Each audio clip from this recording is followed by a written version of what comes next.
Welcome, survivors, to Survival Horror Ambience, where the dead don't just walk, they hunt. In a world where every sunrise might be your last, and the distant groan of the undead is a constant reminder of mortality, we gather to share the stories of those who face the apocalypse with grit, wit, and a relentless will to survive. Our tales weave through the decaying streets of once-bustling cities, the eerie silence of abandoned towns, and the claustrophobic confines of makeshift shelters. Each story is a snapshot of desperation and resilience, a testament to the human spirit's undying hope against a backdrop of relentless horror.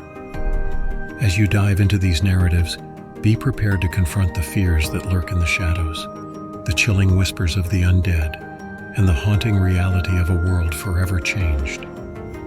Whether it's the harrowing escape from a horde, the quiet dread of an isolated safe house, or the unexpected alliances formed in the face of doom, each tale will keep you on the edge of your seat. We also want to take a moment to express our deepest gratitude for your unwavering support.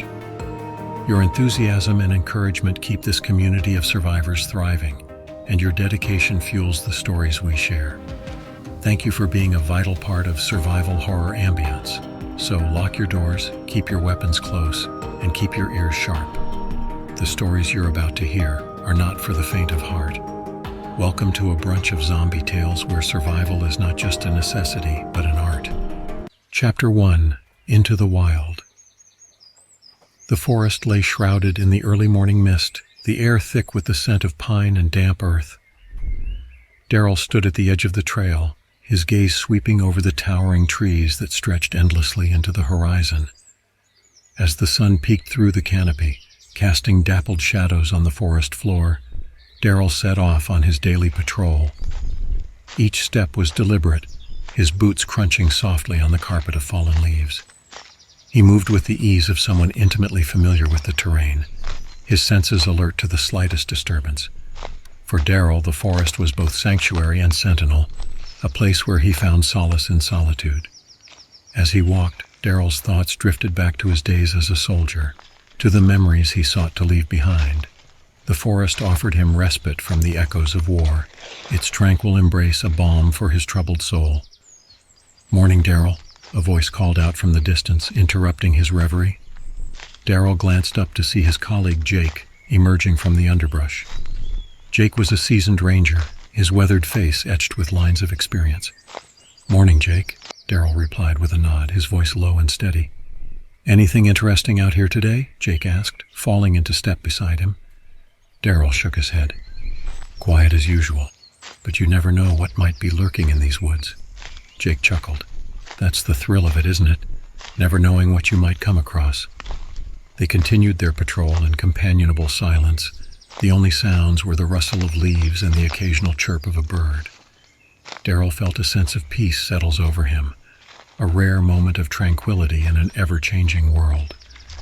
As they reached the outskirts of the forest, Daryl paused to take in the panoramic view. The sun had risen higher now, casting a golden glow over the treetops. "It's days like these that make it all worthwhile," Jake said, his voice tinged with nostalgia. Daryl nodded in agreement, a faint smile playing at the corners of his lips. In the heart of the forest, amid the whispering trees and the gentle breeze, Daryl found a sanctuary unlike any other. Little did he know, however, that the tranquility he so cherished would soon be shattered by the arrival of an unseen threat lurking in the shadows of the wilderness. Chapter 2: Unseen Perils. As the sun dipped below the horizon, casting the forest into darkness, Daryl finished his patrol with a sense of relief. He bid farewell to Jake, the feeling of being watched lingering at the edge of his consciousness. The forest seemed to close in around him as he made his way back to the fire station, the shadows playing tricks on his mind. With each step, the unease that had plagued him since his return grew stronger, creating a gnawing sense of foreboding that he couldn't shake. Arriving at the fire station, Daryl's heart sank at the sight that greeted him. Papers were strewn across the floor, desks were overturned, and equipment was scattered about in disarray. "Damn it," Daryl muttered under his breath, his mind racing with possibilities. With no leads to go on, Daryl resigned himself to the fact that he was on his own. He set about securing the perimeter, his senses on high alert for any sign of danger. As night fell, Daryl found himself alone in the darkness, the sounds of the forest closing in around him. With a heavy heart, he settled in for the long night ahead, the crackling of the fire the only solace in the encroaching silence. Turning on his radio, Daryl reached out to Jake, hoping for some semblance of connection in the face of overwhelming uncertainty. "Jake, are you there?" Daryl's voice echoed through the static, a desperate plea for reassurance in the darkness. But there was no response, only the haunting silence of the forest, punctuated by the occasional rustle of leaves and the distant hoot of an owl. With a heavy sigh, Daryl resigned himself to the fact that he was truly alone. As he closed his eyes and drifted off to sleep, the sounds of nature enveloped him like a comforting embrace, offering fleeting respite from the unknown horrors that lurked just beyond the edge of the forest. Chapter 3. Signs of Trouble. The first light of dawn filtered through the dense canopy, casting a golden glow over the forest floor as Daryl rose from his makeshift bed. With a heavy heart, he prepared for another day of uncertainty, the events of the previous night weighing heavily on his mind. After a meager breakfast of canned beans and stale bread, Daryl set out on his patrol, his footsteps echoing through the quiet solitude of the forest. The rhythmic crunch of leaves beneath his boots provided a comforting rhythm as he navigated the familiar trails. But as Daryl rounded a bend in the path, his heart skipped a beat at the sight that greeted him. A mutilated deer lay sprawled across the forest floor, its lifeless eyes staring blankly into the distance. "It's not deer season," Daryl muttered to himself, a sense of unease settling in the pit of his stomach. With a growing sense of dread, Daryl reached for his radio, hoping for some sign of life on the other end. But once again there was only static, the silence deafening in its intensity. Fearing the worst, Daryl abandoned his patrol and set off towards Jake's station, his pace quickening with each passing moment. The forest seemed to close in around him, the shadows whispering of unseen dangers lurking just beyond the edge of his vision. As Daryl approached the station, his worst fears were confirmed. The window was shattered, papers strewn about in disarray, and a chilling smear of blood adorned the radio. "Jake," Daryl called out, his voice echoing through the empty building. But there was no response, only the haunting silence of the forest, broken only by the rustle of leaves and the distant cry of a lone bird. A cold sweat broke out on Daryl's brow as he realized the magnitude of the situation. Something was terribly wrong, and his friend was in grave danger. With a sense of urgency, Daryl vowed to uncover the truth, no matter the cost. For in the heart of the forest, amid the encroaching darkness, a sinister force was at work, threatening to shatter the fragile peace that had once reigned supreme. Chapter 4. Into the Shadows. Daryl's footsteps echoed through the dense underbrush as he made his way back to the fire station, the once familiar paths now shrouded in an eerie silence. The forest seemed to pulse with an unspoken menace, each rustle of leaves and snap of twigs sending a shiver down his spine. Memories of his time in the Middle East flooded back with a vengeance, the horrors of war still fresh in his mind. He recalled the strange case of cannibals that had haunted his dreams for years, their savage brutality defying all logic and reason. Alpha Team had been armed to the teeth, their training second to none, and yet they had been wiped out without mercy, their bodies torn apart by an unseen enemy. Daryl had been debriefed after the incident, sworn to secrecy under threat of severe consequences, but the memories lingered, a dark cloud looming over his conscience. As he walked, Daryl's thoughts were interrupted by the sight of a blood trail snaking its way through the underbrush. His blood ran cold as he realized the implications of what he had stumbled upon. With a sense of grim determination, Daryl veered off course, following the trail deeper into the heart of the forest. He knew that he had to find Jake, no matter the cost. As he trudged through the dense foliage, Daryl's mind raced with possibilities. He remembered a camp counselor training retreat that lay just beyond the forest, a place where aspiring leaders honed their skills in the wilderness. With a renewed sense of purpose, Daryl set off towards the campgrounds, his senses on high alert for any sign of danger. Daryl knew that he was on the brink of a discovery that would change everything, and with each step forward, the forest seemed to close in around him, a silent witness to the unfolding drama that threatened to consume them all. Chapter 5: The Dark Revelation. With adrenaline coursing through his veins, Daryl raced through the forest toward the campgrounds, his heart pounding in his chest. The eerie silence that hung over the deserted site sent chills down his spine, a foreboding sense of dread gnawing at his insides. As he reached the camp, Daryl's worst fears were realized. The once bustling grounds lay in disarray, the cabins empty, and the equipment strewn about haphazardly. His senses were on high alert. Daryl cautiously made his way through the deserted camp, his eyes scanning the surroundings for any sign of life. It was then that he spotted it, a shotgun abandoned on the ground with a single round chambered. Daryl's instincts screamed at him to be cautious, but with a sense of urgency driving him forward, he hesitated only for a moment before picking up the weapon. The weight of it in his hands felt strangely familiar, a grim reminder of the horrors that lurked just beyond the edge of the forest. Suddenly, a blood-curdling scream pierced the silence, sending Daryl's heart racing. Without a second thought, he broke into a run, his senses honed in on the source of the sound. As he rounded a corner, the scene that unfolded before him was like something out of a nightmare. A group of camp counselors, their faces twisted in grotesque contortions, were attacking a young woman with savage ferocity. Daryl's mind reeled in disbelief as he raised the shotgun, his voice hoarse with desperation as he screamed for them to stand down. But the counselors paid no heed, their eyes vacant and devoid of humanity as they lumbered towards him with outstretched arms. With a heavy heart, Daryl knew that there was no reason with them. As they closed in, he raised the shotgun and pulled the trigger, the deafening blast echoing through the forest. The counselors faltered for a moment, their advance momentarily halted by the force of the blast. It was all the opening Daryl needed. With steely resolve, he fought back against the onslaught, each shot ringing out like a symphony of defiance against the encroaching darkness. Chapter 6: Allies in the Shadows. Daryl's heart pounded in his chest as he lowered the shotgun, the adrenaline still coursing through his veins from the intense confrontation. Turning to the woman he had just saved, he offered her a reassuring nod. "Are you okay?" he asked, his voice edged with concern. The woman nodded, her green eyes wide with fear as she recounted the events that had led to their fateful encounter. "My name is Haley," she said, her voice trembling slightly. "A strange man showed up at the camp a few days ago.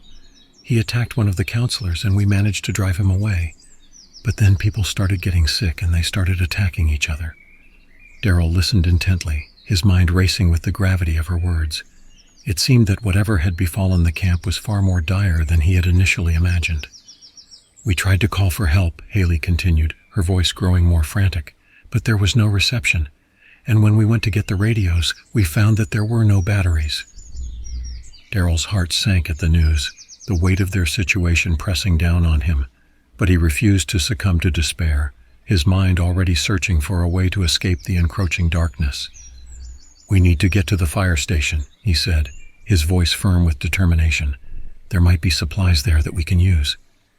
Haley nodded in agreement, her eyes flickering with a newfound sense of hope. Despite the chaos that surrounded them, Daryl found himself strangely comforted by her presence, her resilience a beacon of light in the darkness. Together they gathered what supplies they could find, shotgun bullets, food, and whatever makeshift weapons they could scrounge up. With each passing moment, the forest seemed to close in around them, a silent witness to the unfolding drama that threatened to consume them all. As they set off towards the fire station, Daryl couldn't help but marvel at Haley's strength and resolve. She was a survivor, a warrior in her own right, and he knew that together they stood a fighting chance against the horrors that awaited them in the shadows. Chapter 7: Shadows Encroach.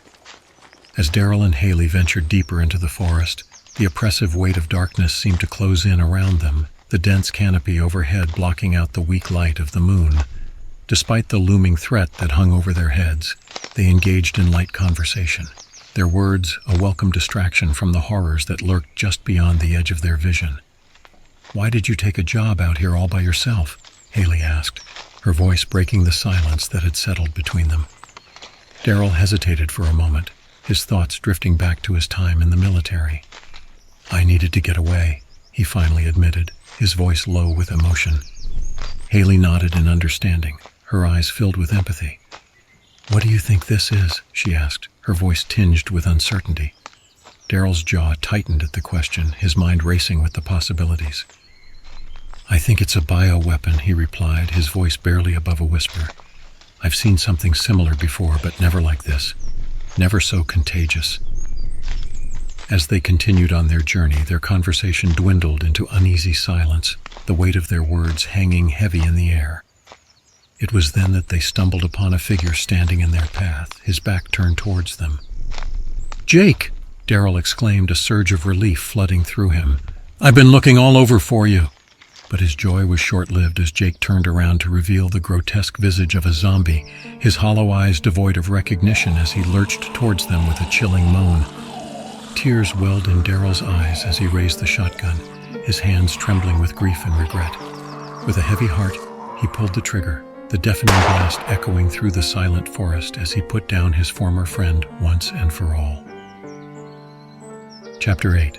Sanctuary Amidst Chaos. With heavy hearts and weary limbs, Daryl and Haley finally reached the safety of the fire station. As they crossed the threshold, relief washed over them like a tidal wave, the familiar surroundings offering a fleeting sense of solace in the face of the unknown. Daryl wasted no time rushing to the radios, his hands trembling with urgency as he frantically searched for any sign of hope in the sea of static. But what they heard next sent a chill down their spines. Reports of a widespread outbreak continued to pour in from all corners of the country. The voice on the radio crackled, the words heavy with dread. "Authorities are urging citizens to remain indoors and avoid all contact with the infected." The realization hit them like a freight train, the enormity of their situation sinking in with a sickening thud. No place was safe, no sanctuary untouched by the encroaching darkness. For a long moment, Daryl and Haley stood frozen in horror, the weight of their helplessness pressing down on them like a suffocating blanket. But as the seconds turned into minutes, they knew that they couldn't afford to give in to despair. "We need to come up with a plan," Daryl said, his voice resolute despite the fear that gnawed at his insides. Haley nodded in agreement, her eyes shining with determination. Together, they discussed their options, weighing the risks and benefits of each course of action. In the end, they decided to fortify the fire station, using whatever supplies they could scrounge up to create a makeshift barricade on the stairs. With the station's high elevation offering some measure of safety, they hoped that they could ride out the storm until help arrived. As night fell and the darkness closed in around them, Daryl and Haley shared a simple meal, their spirits bolstered by the warmth of companionship in the face of adversity. And as they turned in for the night, they knew that no matter what trials awaited them in the days ahead, they would face them together, united in their determination to survive against all odds. Chapter 9. Shadows of the Night. The fire station was shrouded in tense silence as Daryl and Haley settled in for the night, the weight of the unknown pressing heavily upon them. As they lay on their makeshift beds, the dim light of the fire casting flickering shadows across the room, Daryl couldn't shake the feeling of unease that gnawed at his insides. Haley's voice cut through the silence like a knife, breaking the tension that hung in the air. "Do you think we'll make it out of this?" she asked, her voice barely above a whisper. Daryl turned to look at her, the firelight casting a soft glow upon her face. "I don't know," he admitted, his voice tinged with uncertainty. "But we have to try." They fell into a quiet conversation, their words a welcome distraction from the horrors that lurked just beyond the walls of the fire station. They spoke of their hopes and fears, their dreams of a life beyond the encroaching darkness that threatened to consume them. But as they talked, a noise broke the silence, a low, guttural moan that sent a chill down Daryl's spine. He shot upright, his hand instinctively reaching for the shotgun by his side.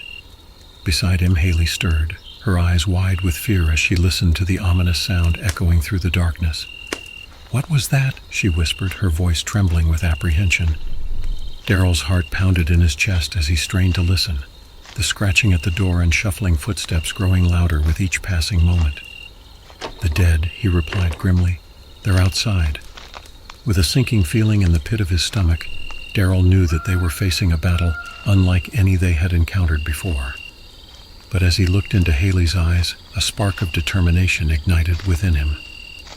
"We may be outnumbered," he said, his voice steady despite the fear that gripped him. "But we won't go down without a fight." As the first rays of dawn began to peek through the windows, Daryl and Haley stood side by side, their weapons at the ready, prepared to face whatever horrors the night had in store. For in the heart of the darkness, amid the encroaching shadows, they knew that their will to survive burned brighter than ever before. And with each passing moment, they vowed to stand strong against the rising tide of the undead, united in their quest for freedom in a world consumed by fear. As the tension thickened in the air, Daryl and Haley exchanged a knowing glance, their silent communication a testament to the bond that had formed between them in the face of adversity. With a nod of determination, they braced themselves for the inevitable onslaught. The scratching at the door grew louder, accompanied by guttural groans that echoed through the fire station like a macabre symphony. Daryl tightened his grip on the shotgun, his senses on high alert as he prepared for the inevitable confrontation. "We can't let them in," Haley said, her voice steady despite the fear that pulsed through her veins. Daryl nodded in agreement, his jaw set with determination. "We'll hold them off for as long as we can," he replied, his voice resolute. As the first of the undead breached the threshold, Daryl and Haley sprang into action, their movements fluid and coordinated as they fought back against the horde with unwavering resolve. With each shot fired and each blow landed, they pushed back against the encroaching darkness, refusing to yield to the overwhelming tide of despair. But for every undead creature they dispatched, two more seemed to take its place, their relentless advance threatening to overwhelm them at every turn. With each passing moment, Daryl and Haley grew more exhausted, their bodies battered and bruised from the unending onslaught.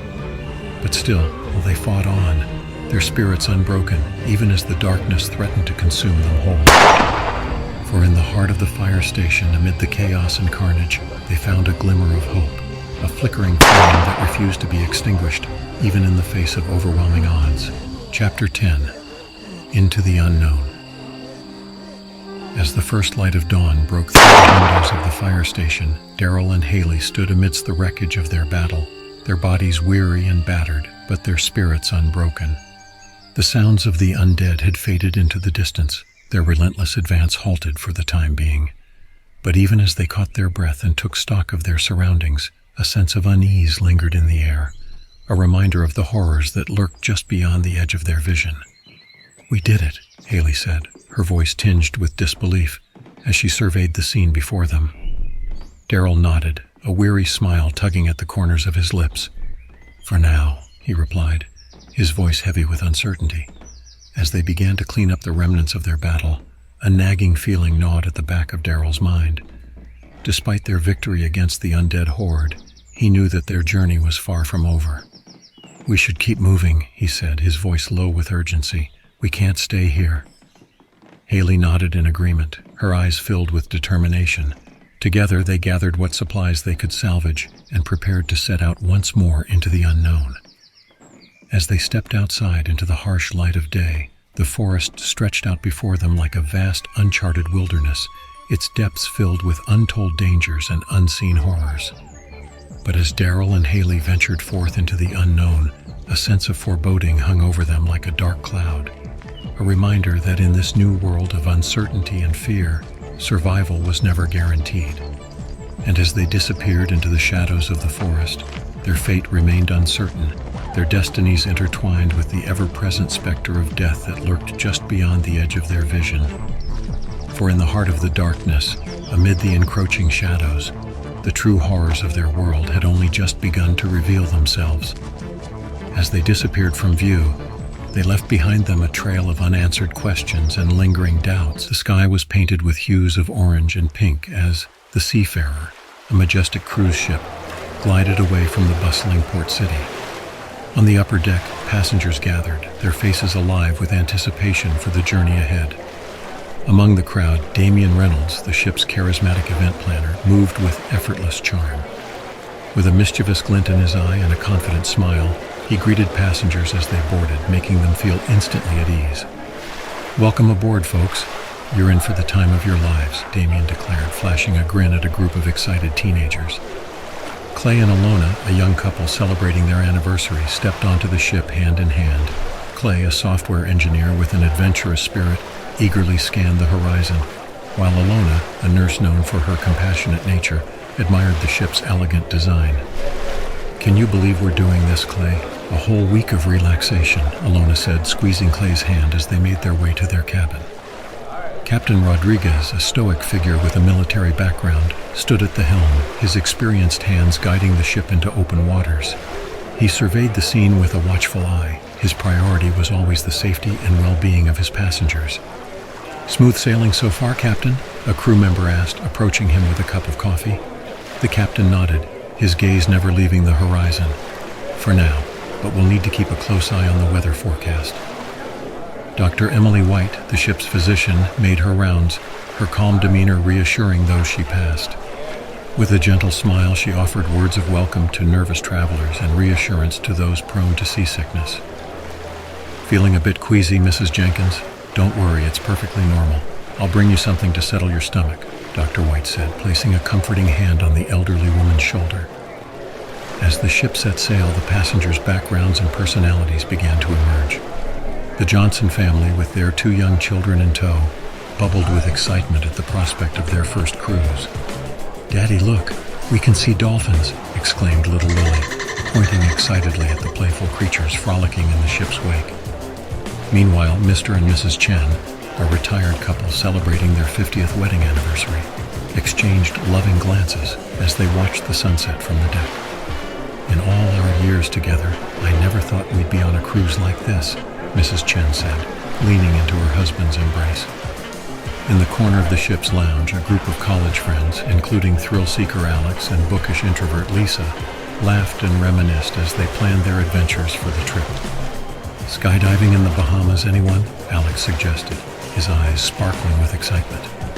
Throughout it all, Damien orchestrated the evening's welcome party with flair, ensuring that every passenger felt welcomed and entertained. "Cheers to new adventures and unforgettable memories," Damien declared, raising his glass as the music played and the champagne flowed.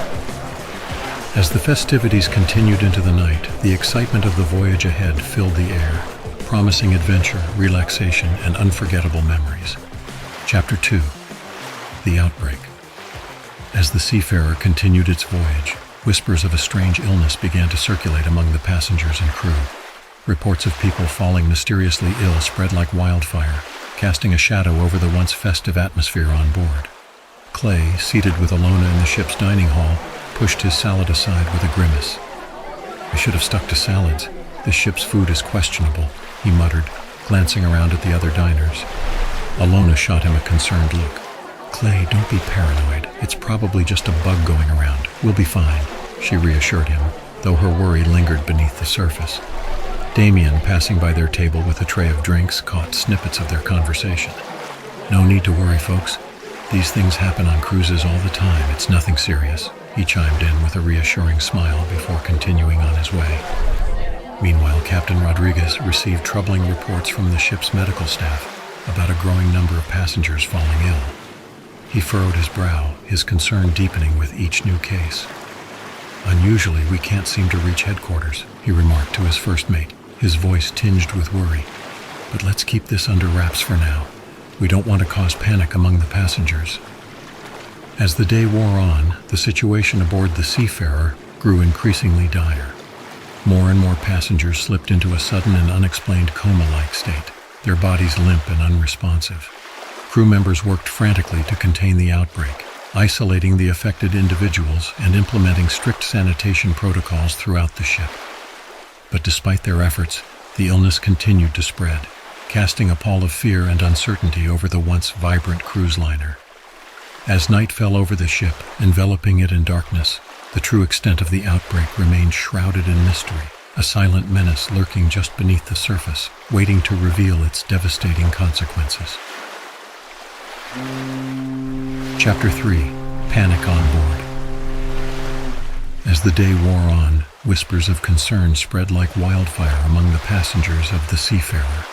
More and more people were collapsing on deck, their sudden comas sending shockwaves of fear throughout the ship.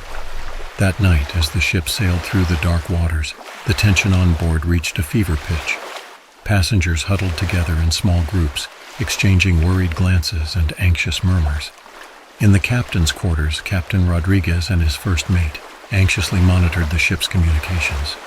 Suddenly, the crackling of the radio cut through the silence, followed by a garbled transmission.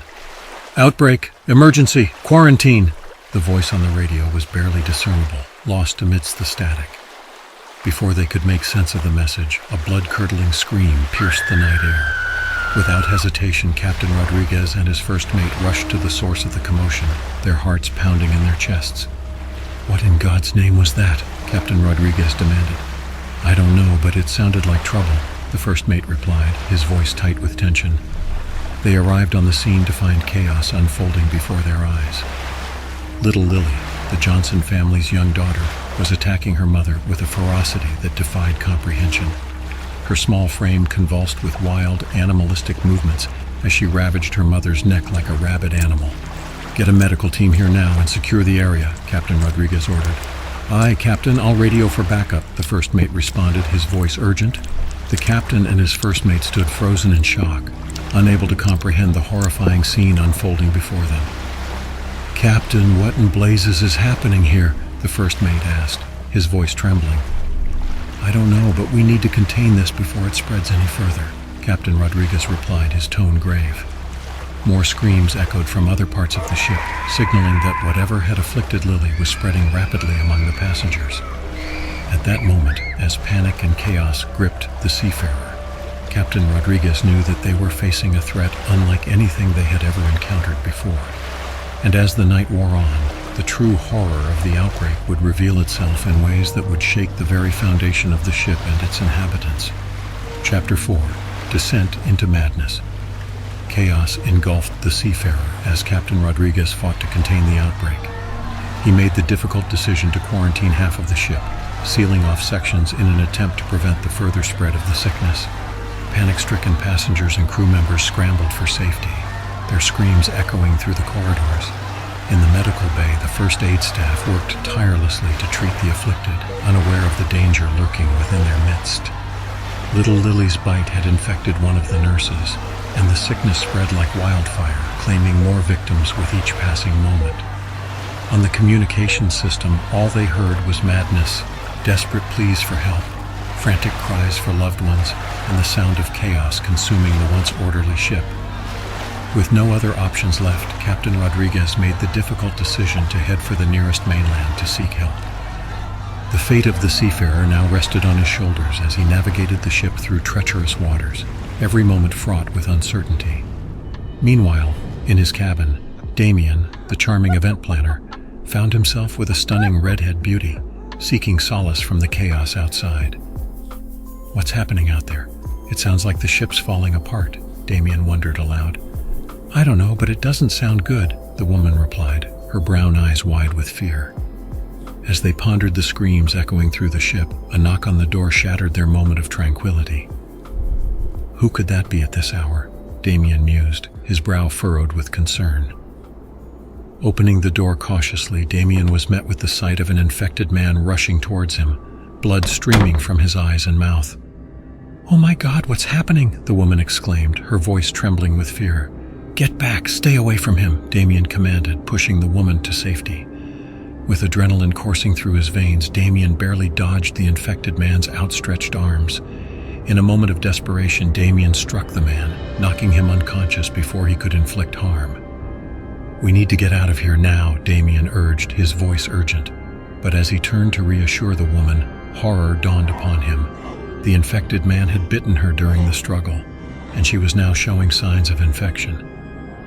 "No, this can't be happening," Damien muttered to himself, his heart sinking with despair. The woman's once vibrant demeanor now faded, replaced by the telltale signs of the sickness taking hold. Her eyes glazed over, her breathing shallow. I feel strange," she murmured, her voice trembling. Knowing that time was of the essence, Damien quickly locked them in his room, barricading the door to prevent any further harm. With a heavy heart, he made a solemn promise to return.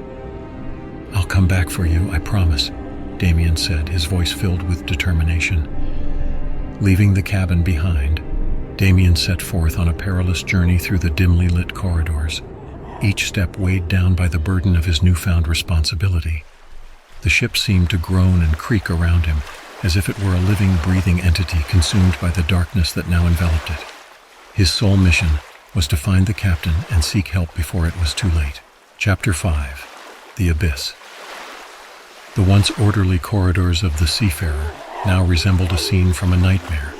Chaos reigned supreme as the contagion spread with merciless efficiency. Damien navigated through the labyrinth of madness, his senses on high alert, every shadow concealing a potential threat. People are turning everywhere, Damien muttered to himself, his voice barely audible over the cacophony of screams. In a desperate bid for survival, he was forced to defend himself against an infected man, the sickening sound of flesh tearing and bone crunching as he struck the fatal blow. "I didn't want to do this," Damien whispered, his hands trembling as he surveyed the carnage before him. Blood and viscera painted the walls, a macabre tapestry of horror that bore witness to the ship's descent into madness. As he pressed on, his footsteps muffled by the cacophony of screams and the sickening squelch of decaying flesh underfoot, Damien's resolve wavered. "This can't be happening," he muttered, his voice filled with disbelief. The infected now outnumbered the uninfected, their frenzied movements akin to rabid animals, flesh hanging off their emaciated frames, eyes glazed over with primal hunger. Damien's stomach churned at the sight, bile rising in his throat as he struggled to maintain his composure. He moved with stealth, every movement calculated to avoid detection. "Stay quiet, stay hidden," Damien whispered to himself, his words a mantra of survival. The air was thick with the stench of decay, a nauseating reminder of the horrors that lurked around every corner. With bated breath, Damien willed himself to remain calm, his hand inching towards the makeshift weapon at his side.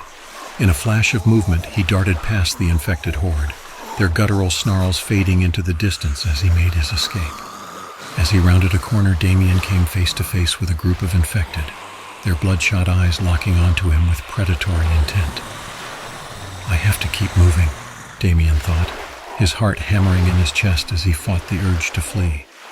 With a final burst of adrenaline, Damien knew that the battle was far from over. "The infected still roam the ship," Damien muttered, his voice filled with grim determination, for he knew that the fate of the Seafarer rested in his hands, and he would fight until his last breath to see it through. Chapter 6. Amidst the Chaos. Alona and Clay, their hearts pounding with fear, stumbled upon Damien amidst the chaos that engulfed the ship. Relief flooded their faces as they realized they weren't alone in this nightmare. "Damien!" Alona cried out, her voice a mixture of relief and desperation. "Thank goodness we found you!" Clay exclaimed, his eyes wide with fear. Damien's expression mirrored their own relief, though it was tinged with the grim reality of their situation. "Alona, Clay, we need to get to the bridge," Damien urged, his voice urgent. Nodding in agreement, the trio set off through the corridors, their footsteps echoing in the empty halls. But their journey was far from uneventful. Crazed passengers infected with the sickness lurched towards them, their eyes vacant and mouths frothing with madness. Alona and Clay's screams mingled with those of the infected as they fought for their lives, the air thick with the stench of blood and death. In the midst of the chaos, they witnessed a horrifying sight, a woman being consumed by a horde of infected, her pleas for mercy falling on deaf ears. "We have to keep moving," Damien shouted over the din, his voice barely audible above the cacophony of screams. But just as it seemed their time had run out, salvation came in the form of the captain and a group of crew members. With weapons drawn, they fought off the infected, their swift and decisive action saving Alona, Clay, and Damien from certain death. "Quickly this way," the captain shouted, gesturing towards the safety of the bridge. With newfound hope coursing through their veins, Alona, Clay, and Damien followed the captain and his crew, their steps quickening as they drew closer to their destination. As they finally reached the bridge, relief washed over them like a tidal wave. Though the battle was far from over, they knew that they were one step closer to safety, thanks to the bravery and quick thinking of the captain and his crew. But as they caught their breath and took stock of their surroundings, they knew that the true test of their survival still lay ahead. For aboard the Seafarer, danger lurked around every corner, and the fight for survival was far from over. Chapter 7. Decision Point. On the bridge, amidst the chaos echoing through the ship, the captain relayed the grim reality of their situation.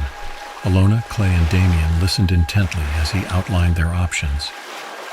"We can head for the mainland," the captain suggested, his voice grim but resolute. "Seek help, medical attention, anything that might aid us in this crisis." Damien's brow furrowed with concern. "But what if we bring the sickness with us? What if we're responsible for spreading it further?" Alona's expression was thoughtful. "The mainland may already be infected. We've heard the radio chatter, it could be everywhere." Clay interjected, his voice tinged with urgency. "Regardless, the ship isn't safe. We need to get off it now." The captain considered their words carefully before turning to his first mate. "What do you suggest, Mr. Jenkins?"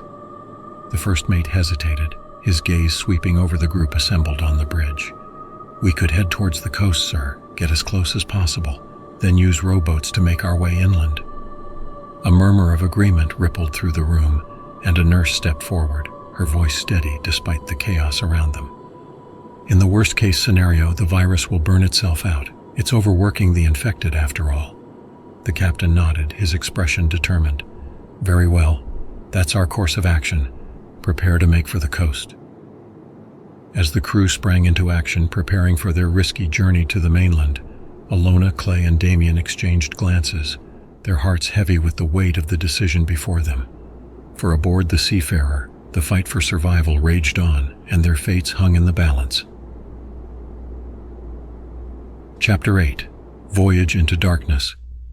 As the Seafarer steered towards the coast, tension hung thick in the air like a suffocating fog. The ship creaked and groaned under the strain of the journey, its hull battered by the relentless waves. Below deck, the infected roamed like rabid beasts, their primal screams reverberating through the metal corridors. Alona, Clay, and Damien huddled together, their nerves frayed by the constant threat of danger. "We need to stick together," Alona whispered, her voice barely audible over the din of chaos around them. Clay nodded, his grip tightening on the makeshift weapon he held. "Agreed, we can't let them catch us off guard." Damien's eyes darted nervously around the dimly lit corridor, his heart pounding in his chest. "Just keep moving, we'll find a way out of this." Every shadow seemed to conceal a lurking horror, and every sound sent shivers down their spines. They moved in silence, their footsteps muffled by the oppressive atmosphere of dread that surrounded them. Suddenly, a blood-curdling scream echoed through the corridor, causing them to freeze in their tracks. They turned to see a young crew member named Sarah being dragged into the darkness by a pack of infected. "Oh my God!" Alona gasped, her hand flying to her mouth in horror. Clay's eyes widened in disbelief as he watched the grisly scene unfold before him. "We have to do something!" But before they could react, Sarah's screams were silenced by the ravenous horde, her body disappearing into the writhing mass of infected flesh. "We have to keep moving," Damien shouted, his voice trembling with fear. "There's nothing we can do for her now." In the heart of the chaos, the captain and his crew battled against the tide of madness, their shouts lost amidst the deafening roar of the infected. But just when it seemed that all hope was lost, a glimmer of light pierced the darkness. The first mate's plan had worked, and the rowboats were ready for launch. With a desperate cry, Alona, Clay, and Damien made a dash for the safety of the boats, their hearts pounding in their chests as they fought to escape the clutches of the infected horde. As they rowed toward the safety of the coastline, a sense of relief washed over them like a tidal wave. But amidst the jubilation, a lingering fear remained. For aboard the Seafarer, the nightmare was far from over, and the true horrors that awaited them on the mainland were yet to be revealed. Chapter 9. City of Despair. As the Seafarer approached the coast, the group's hopes for safety soared. They scanned the horizon eagerly, searching for signs of civilization. Finally, a coastal city came into view, its streets seemingly deserted in the fading light of dusk. "We're almost there," Alona breathed a glimmer of relief in her eyes, but their sense of security was short-lived. As they neared the city, a deafening explosion shattered the quiet, sending shockwaves of fear rippling through the group. "What was that?" Damien exclaimed, his voice tinged with panic. Alona's heart raced as they rushed towards the source of the explosion, their footsteps echoing through the empty streets. But what they found was far from the refuge they had hoped for. The city was in chaos. Riots erupted in every corner, flames engulfed buildings, and the infected roamed unchecked through the streets. The mob surged like a tidal wave of madness and blood, consuming everything in its path. "We have to get out of here," Clay shouted, his voice barely audible over the din of chaos around them. But before they could flee, tragedy struck. In the chaos of the mob, Clay was caught, his screams drowned out by the cacophony of violence around them. The group watched in horror as he was torn apart by the infected, his blood staining the pavement. "We have to go now," Damien urged, his voice hoarse with grief. With tears streaming down their faces, the group fled towards the rowboat, their hearts heavy with sorrow. But the infected were relentless, their primal hunger driving them ever closer. As they rowed desperately towards the Seafarer, the infected gave chase, their frenzied screams echoing across the water. With every stroke of the oar, the group fought to keep the infected at bay, kicking and thrashing against the relentless tide of madness and death. Finally, they reached the safety of the ship, their bodies bruised and battered, their hearts heavy with loss. But as they looked out over the city, consumed by flames and chaos, they knew that their journey was far from over. And as we return to the safety of our reality, let us remain vigilant, for the shadows may conceal more than we could ever imagine. Subscribe today and embrace the darkness with us. Welcome to Survival Horror Ambience, where the airwaves pulse with tales of survival and the echoes of the undead. Join us as we broadcast from the heart of the apocalypse, where every word could be our last and every signal a lifeline in the darkness. This is Radio of the Dead. Chapter 1. The Last Broadcast. Ronald Campbell's voice boomed through the crackling speakers of the radio station as he began his early morning show. "Good morning, folks. This is Ronald Campbell coming to you live from WKZB, your source for news and entertainment in the city's heart." Inside the bustling studio, Ronald's producer Sarah darted around, adjusting knobs and fiddling with equipment to ensure the broadcast ran smoothly. "Ronald, we've got a jam-packed show today. Are you ready to knock them dead?" she asked with a grin, her eyes flicking between the control panel and her host. Ronald flashed her a confident smile, his eyes twinkling with anticipation. "You bet, Sarah.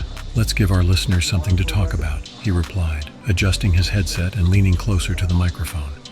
Ronald's signature blend of confidence and controversy filled the airwaves as he delved into the routine weather report and traffic updates. "Looks like another beautiful day ahead, folks. But watch out for some congestion on I-80. Seems like there's an unusual jam causing quite the delay," he announced, his voice tinged with curiosity. Sarah's brow furrowed as she monitored the incoming reports, her fingers flying across the keyboard to keep pace with the unfolding chaos. "Ronald, I'm getting some disturbing messages here. There's talk of violence breaking out across the city," she interjected, her voice tight with concern. Ronald's expression darkened as he absorbed the grim news, his mind racing with the implications. "Keep me updated, Sarah. We need to stay ahead of this," he replied, his voice grave as he turned back to the microphone. But as Ronald continued his spirited discussion, a sense of urgency permeated the studio, with Sarah and the rest of the production team working tirelessly to keep the broadcast on track amidst the growing turmoil outside. "Folks, it appears we've got some troubling developments. Stay tuned as we bring you the latest updates on these unfortunate incidents," Ronald announced, his voice carrying a hint of concern as he glanced at Sarah, their silent exchange speaking volumes about the gravity of the situation. Chapter 2. Voices in the Chaos. As Ronald Campbell's broadcast pressed on, the atmosphere inside the radio station crackled with tension. With each passing minute, the stream of incoming calls grew more urgent, reflecting the escalating chaos gripping the city. "Ronald, lines are lighting up like crazy. We've got callers desperate to get through," Sarah exclaimed, her voice tinged with apprehension as she gestured towards the blinking console. Ronald nodded grimly, his brow furrowed in concentration. "Patch them through, Sarah. Let's hear what the people have to say," he instructed, his voice steady despite the mounting unease. One by one, the voices of the city's residents filled the airwaves, each caller painting a vivid picture of the mayhem unfolding outside. Some shared harrowing tales of narrow escapes, while others pleaded for assistance in locating missing loved ones. "Ronald, we've got Mary from downtown online too. She says she's barricaded in her apartment and can hear screams outside," Sarah relayed, her fingers dancing across the switchboard as she connected the call. Ronald leaned closer to the microphone, his heart heavy with empathy for Mary and others like her. "Mary, tell us what's happening," he urged, his voice a beacon of reassurance amidst the chaos. Mary's voice trembled with fear as she spoke, the sound of distant screams punctuating her words. "Ronald, it's chaos out here. I don't know what's happening, but I'm scared," she confessed, her desperation palpable even through the crackling static of the line. Ronald's resolve hardened as he listened to Mary's plight, his voice infused with determination. "Hang tight, Mary. Help is on the way. We're in this together," he promised, his words a lifeline for the frightened caller and countless others listening intently. But just as Ronald prepared to sign off, a chilling voice crackled through the line, freezing him in place. "Ronald, this is Jake. I was stuck in the riot on I-80. You won't believe what I saw," the caller began, his tone fraught with disbelief.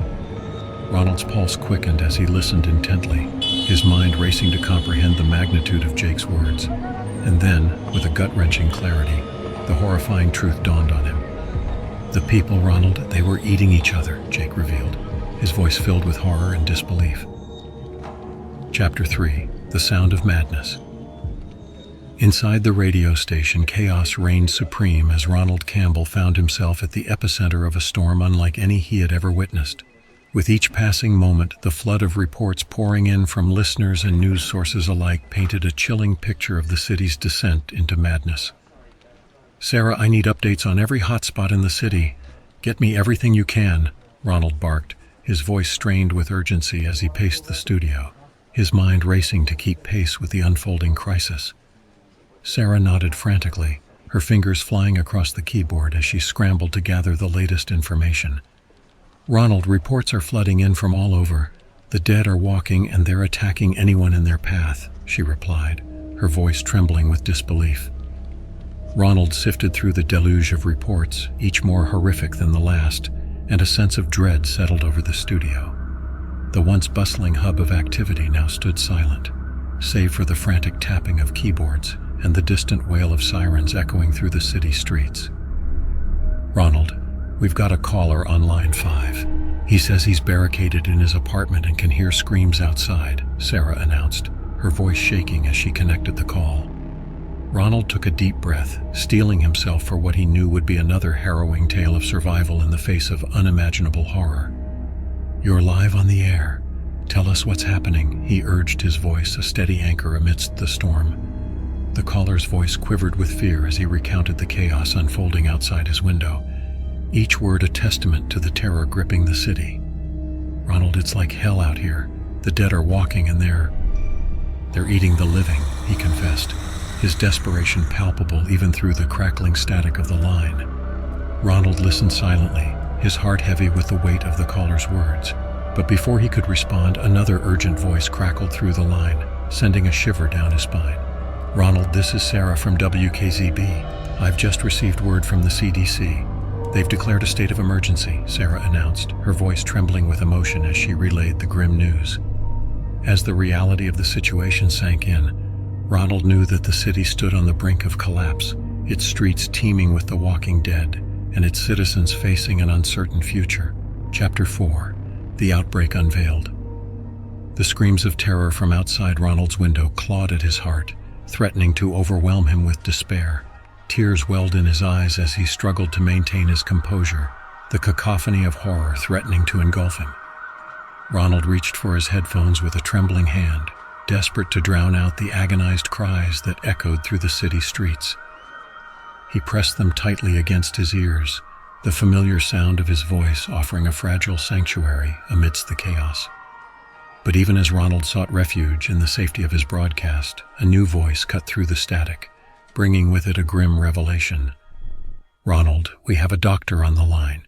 Dr. Edgar is here to shed some light on the situation," Sarah announced, her voice tinged with urgency as she connected the call. Dr. Edgar's voice crackled through the line, starkly contrasting the chaos outside. "Good morning, Ronald. Thank you for having me on the air today," he began, his tone measured and calm. Ronald leaned closer to the microphone, his heart racing with anticipation. "Good morning, Dr. Edgar. Our listeners are eager to understand more about what's happening. Can you shed some light on the symptoms of this virus?" he asked, his voice tinged with urgency. Dr. Edgar paused for a moment, his words weighted with gravity. "Of course, Ronald. The symptoms of this virus are unlike anything we've seen before. It starts with flu-like symptoms, fever, fatigue, and muscle aches. But then it progresses rapidly. Victims become disoriented, aggressive, and eventually they lose all sense of humanity," he explained, his voice tinged with sorrow. Ronald's brow furrowed as he absorbed the doctor's words. "That sounds terrifying. Do you have any insight into how this virus originated?" he inquired, his mind racing with the implications of Dr. Edgar's revelations. The doctor sighed softly, his voice heavy with the weight of the truth. "Well, Ronald, it appears to have originated from a series of incidents involving organ transplants. In one case, a businessman underwent a kidney transplant in Dubai. Unfortunately, the donor had been infected with the virus, and it took some time for the symptoms to manifest in the recipient," he revealed, his words echoing with a sense of foreboding. Ronald's pulse quickened as he processed the doctor's words. "That's concerning. How did you come by this information, doctor?" he pressed, his voice tinged with curiosity. Dr. Edgar hesitated for a moment before responding, his voice betraying a hint of uncertainty. "I've been in contact with colleagues around the world, Ronald. We're all working together to understand the nature of this outbreak and find a way to contain it. But time is of the essence," he admitted, his words a sobering reminder of the stakes at hand. "How did you come by this information, doctor?" he asked, his voice tinged with concern as the line began to crackle with static. Before Dr. Edgar could respond, the line went dead, leaving Ronald grappling with the unsettling silence that filled the studio.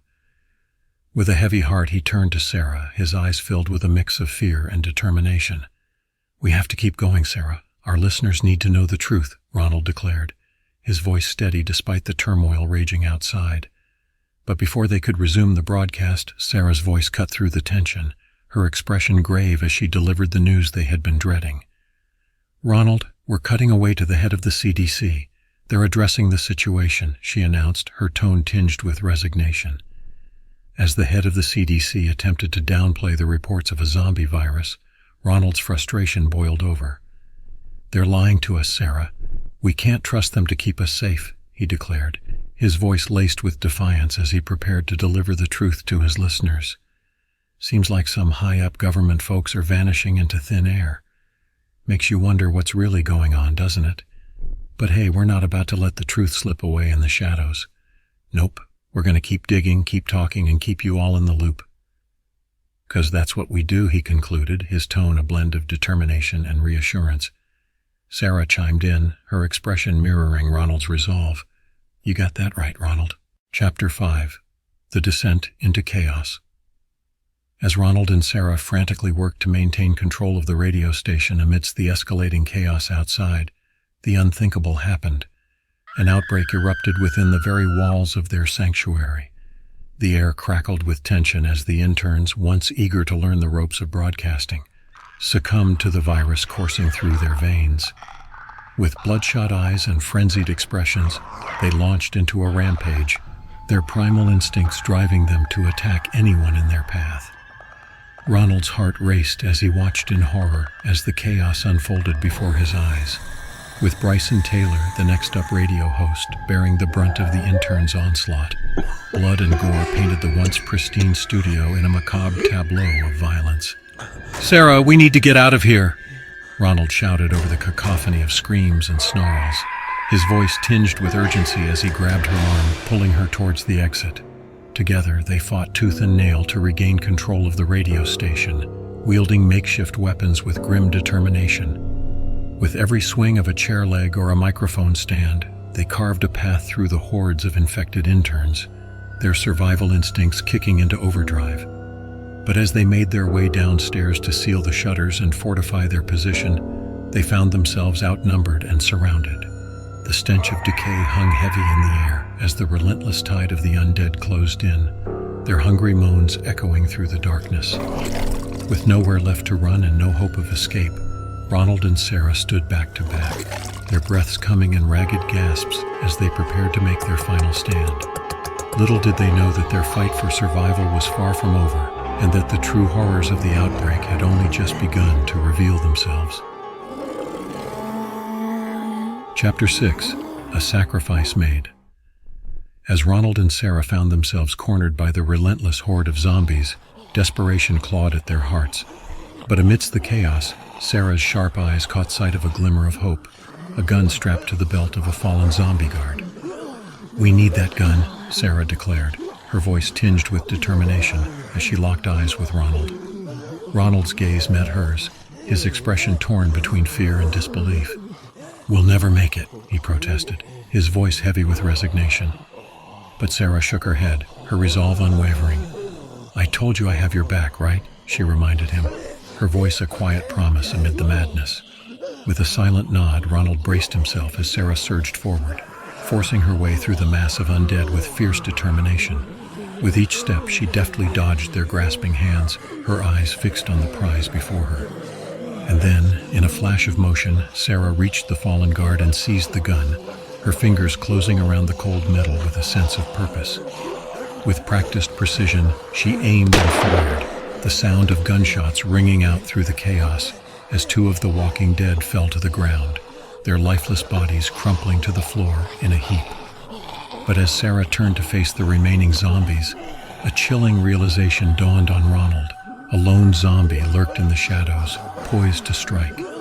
With nothing but a makeshift weapon in hand, Ronald launched himself into action, his movements fueled by adrenaline and determination. Shot after shot rang out as Ronald fought tooth and nail to hold back the tide of the undead, his muscles burning with exertion as he pushed himself to the brink of exhaustion.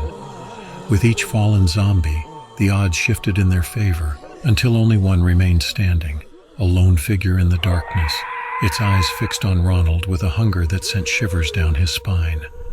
With what remained of his chair leg in hand, Ronald closed the distance between them, his breaths coming in ragged gasps as he prepared to deliver the final blow.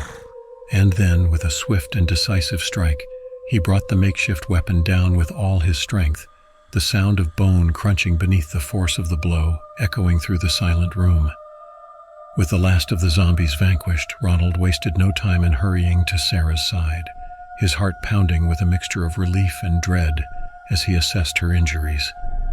But as he reached out to comfort her, his hand brushed against a bloody wound on her arm, the unmistakable mark of a zombie bite. His breath caught in his throat as he met Sarah's gaze, her eyes filled with resignation. "Come on, boss. We know the drill. Shoot me," she pleaded, her voice barely above a whisper. Ronald's heart shattered as he realized the truth of her words. With a trembling hand, he reached for the gun, his fingers closing around the cold metal with a sense of finality. And then, with a heavy heart, Ronald raised the gun, his hand steady as he aimed. With a single shot, the sound of gunfire echoed through the building, marking the end of one life and the beginning of another chapter in the fight for survival. Chapter 7. A Beacon of Hope. With a heavy heart and shaken resolve, Ronald made his way back to the airwaves, his footsteps echoing through the silent studio. As he settled behind the microphone, the weight of the world pressed down upon him, but he knew that now, more than ever, his voice was needed to rally the spirits of those listening. "Good evening, everyone," Ronald began, his voice steady despite the tremble in his hands. "I know things seem bleak right now. The world outside these walls is filled with darkness and uncertainty. But in times like these, it's important to remember the indomitable spirit of humanity." He paused, gathering his thoughts as he searched for the right words to convey the depth of his conviction. Throughout history, mankind has faced countless trials and tribulations. Wars, plagues, natural disasters. We've weathered them all, and each time we've emerged stronger, more resilient than before. Ronald's voice swelled with emotion as he spoke, his words ringing out with a sense of hope that transcended the chaos of the world outside. "We have a choice, my friends. We can succumb to fear and despair, or we can stand together and face this challenge head on. And I choose to believe in the power of the human will to overcome." He paused, allowing his words to sink in as he gazed out into the darkness beyond the studio walls. So let's hold on to hope, my friends. Let's cling to the belief that no matter how dark the night may seem, the dawn will always break. We will prevail, we will survive, and together, we will rebuild. With a final message of encouragement, Ronald signed off, his voice a beacon of hope amid the storm. But as the last echoes of his speech faded into the silence, a chill settled over the studio, a harbinger of the unknown horrors that awaited them in the darkness. And then, with a flicker and a buzz, the lights went out, plunging the studio into darkness and leaving Ronald to grapple with the uncertainty of the future that lay ahead. And with that, we bid you farewell from the depths of the apocalypse. Thank you for tuning in to Radio of the Dead, where the undead roam and the living fight for survival. Until next time, stay vigilant, stay alive, and keep that radio dial tuned to the frequencies of hope. Thank you for being a part of our community. Don't forget to hit that like button and subscribe for more. Until next time, stay safe out there. Welcome to the Survival Horror Ambience channel. If you like horror and horror stories, subscribe and hit the like button. Tell me in the comments what types of horror stories and movies you enjoy. Now to the stories. Oh, and happy nightmares. Good evening, listeners. I'm here with Sarah Johnson, a survivor who witnessed the first violent incidents of the neuro-rage outbreak. Sarah, thank you for joining us. Can you tell us about your experience? Thank you for having me. It was a terrifying experience, to say the least. I remember it like it was yesterday. I was walking home from work when I heard shouting and commotion up ahead. As I turned the corner, I saw a group of people attacking each other with unbelievable ferocity. It was like something out of a horror movie. I was in shock, to be honest. I couldn't comprehend what I was seeing. It was as if these people had been possessed by some kind of primal rage. I knew I had to get out of there as quickly as possible, so I ran as fast as my legs could carry me. That sounds harrowing. What was going through your mind at that moment? How did you manage to escape unharmed? I was lucky, I guess. I found a back alley and hid until the sounds of violence died down. When I finally ventured back out onto the street, it was like a war zone. There were abandoned cars, broken windows, and bloodstains everywhere. It was like the world had been turned upside down in a matter of minutes. What was your reaction when you learned that this was just the beginning of a global pandemic? I was terrified, to be honest. The thought that this could happen on a much larger scale was unimaginable. I immediately called my family and urged them to stay indoors and stay safe. It's been a nightmare ever since. Thank you for sharing your story with us, Sarah. Our thoughts are with you and all those affected by this crisis. Thank you. And to everyone listening, please stay safe out there. The World Health Organization has declared a global pandemic in response to the rapid spread of the neuro-rage virus. We bring you the latest updates on this critical development. In a historic announcement, the WHO has officially elevated the neuro-rage outbreak to pandemic status, citing its widespread and uncontrolled transmission across continents. This declaration signals a call to action for nations around the world to intensify their efforts in combating this deadly virus. The decision comes as countries grapple with escalating cases of violence and mounting casualties. Hospitals are overwhelmed, medical supplies are dwindling, and citizens are gripped by fear and uncertainty. In response to the pandemic declaration, governments are implementing unprecedented measures to contain the spread of the virus. Travel restrictions, quarantine protocols, and social distancing guidelines are being enforced in a bid to curb transmission and protect public health. World leaders have issued statements urging calm and cooperation in the face of this global crisis. They emphasize the importance of solidarity and unity in confronting the challenges posed by the neuro-rage pandemic.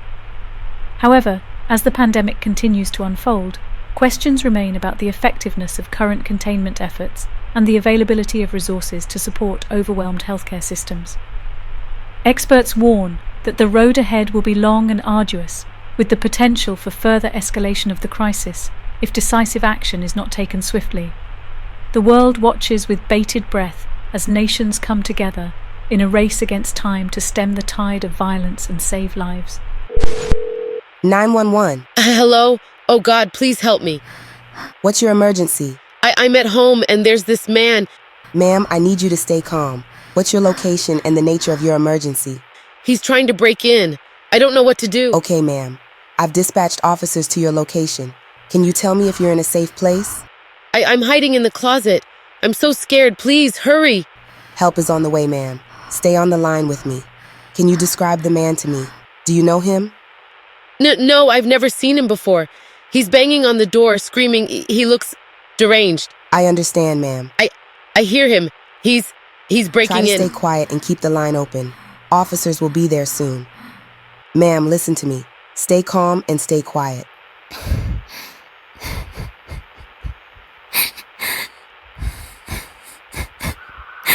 The officers are outside. They're coming to help. We've lost contact with the caller. Units on scene. Proceed with extreme caution. Good afternoon, listeners. I'm joined today by Dr. Rebecca Chen, a terrorism expert, to shed light on the motives behind the recent terrorist attack involving the release of the neurorage virus. Thank you for having me. Dr. Chen, thank you for joining us. Dr. Chen, what can you tell us about the possible motives behind this heinous act of terrorism? While it's difficult to speculate without concrete evidence, it's possible that the perpetrators have political or ideological grievances against Western nations. Do you believe a specific agenda or ideology is driving the perpetrators? The release of a bioweapon like the neurorage virus could be seen as a form of retaliation or a means to challenge perceived injustices. What are the potential ramifications of such a terrorist attack on a global scale? The consequences could be catastrophic. Not only does the neurorage pandemic pose a significant public health threat, but it also has far-reaching implications for global security and stability. The widespread fear and panic generated by the attack could further exacerbate tensions and fuel extremist ideologies. What measures do you believe should be taken to prevent similar attacks in the future? Preventing future terrorist attacks requires a multifaceted approach that addresses both the root causes of terrorism and strengthens global counterterrorism efforts. This includes enhancing intelligence sharing and cooperation among nations, addressing socioeconomic grievances that may fuel radicalization, and promoting tolerance and understanding among diverse communities. Thank you for your insights, Dr. Chen. Thank you. That was Dr. Rebecca Chen, providing expert analysis on the motives behind the recent terrorist attack involving the release of the neurorage. Man, it's been crazy. People freaking out, running wild. You know, with this virus mess, some folks are just looking out for themselves. Stores getting hit like big time. Everything. Essentials, non-essentials, you name it. Folks are just trying to grab what they can. It's survival mode out here. Well, it sucks, you know? You try to keep your head down and stay safe, but you gotta watch your back. Neighbors helping each other out though. We're sticking together, trying to ride out. Scene of utter pandemonium here in New York City's Times Square, where reports are flooding in of savage attacks on innocent bystanders. Eyewitnesses describe a horrifying spectacle of violence as individuals turn on each other with unbridled aggression. Police struggle to maintain order in the face of seemingly unstoppable assailants.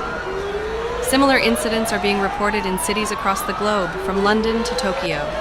In the streets of London, commuters and tourists alike are fleeing for their lives as the once bustling thoroughfares descend into chaos. And in Tokyo, scenes of mayhem unfold as law enforcement grapples with an unprecedented wave of violence. I spoke with Sarah Johnson, an office worker from Chicago who witnessed the horror firsthand. Oh, it was nuts, you know. Streets jam-packed, horns blaring, total chaos. Everybody trying to bail. It's like a scene from one of those apocalyptic movies. Plan? Man, there was no plan. We just knew we had to go. Packed our stuff, hit the road, and hoped for the best. Google Maps was useless. Traffic everywhere. Oh yeah, close calls everywhere. Had to dodge abandoned cars, navigate through crowds, all while keeping an eye out for those infected folks. Scary stuff, I tell ya. First off, stay calm. Panicking ain't gonna help. Plan your route in advance if you can, but be ready to switch it up. And of course, keep your gas tank topped. You don't want to be stuck in the middle of nowhere when things get hairy. Just stay safe, y'all. It's rough out there. The streets are now littered with debris and abandoned vehicles as citizens seek refuge from the violence. Emergency services are stretched to their limits with sirens wailing in the distance. Experts are baffled by the sudden outbreak of violence, with speculation ranging from a biological agent to a coordinated terrorist attack. Authorities are urging citizens to remain calm and vigilant as they work to contain the chaos. This is Norman Walter reporting live from the heart of the chaos as the world grapples with a terrifying outbreak of violence. We bring you a detailed update on this unprecedented crisis. The situation continues to deteriorate as the neurorage virus spreads like wildfire, leaving a trail of devastation in its wake. In New York City, once vibrant streets have been transformed into battlegrounds as citizens fall victim to inexplicable acts of aggression. I've just spoken with Dr. Emily Carter, a leading expert on infectious diseases who shed some light on the nature of this deadly virus. The neurorage virus is unlike anything we've seen before. It appears to hijack the neural pathways, triggering uncontrollable bouts of violence in infected individuals. We believe it was engineered in a lab, possibly as a biological weapon. The implications of this virus are staggering, with cities around the world descending into chaos. In London, eyewitnesses describe scenes of terror as pedestrians are attacked seemingly at random. I spoke with James Miller, a survivor of one of these attacks, who shared his harrowing experience. I was just walking to work when out of nowhere, this guy comes at me with this wild look in his eyes. It was like he wasn't even human anymore. I barely escaped with my life. The streets are now eerily deserted, with only the sounds of sirens and distant screams breaking the silence. Emergency services are overwhelmed, struggling to contain the violence and provide aid to those in need. As the death toll continues to rise, experts are racing against the clock to develop a vaccine or treatment for the neurorage virus. However, with the virus spreading rapidly and no end in sight, the outlook remains grim. My fellow citizens, esteemed members of the international community, today we face an unprecedented threat to humanity. The outbreak of the neurorage virus has plunged the world into chaos, leaving devastation in its wake. As a nation, we stand in solidarity with our global neighbors in confronting this crisis. Our thoughts and prayers go out to all those affected by this merciless virus, and we extend our deepest condolences to the families who have lost loved ones. In these trying times, it is imperative that we remain united and steadfast in our resolve. We must work together, across borders and boundaries, to stem the tide of violence and bring an end to this nightmare. I assure you, the Chinese government is fully committed to cooperating with the international community to combat the neurorage virus. We will spare no effort in providing assistance and support to those in need, both at home and abroad. Let us draw strength from our shared humanity and rise above this crisis with courage and resilience. Together, we will overcome this dark chapter in history and emerge stronger, more united, and more determined than ever before. Thank you, and may we all find solace in the knowledge that, in times of adversity, we are stronger together. 谢谢.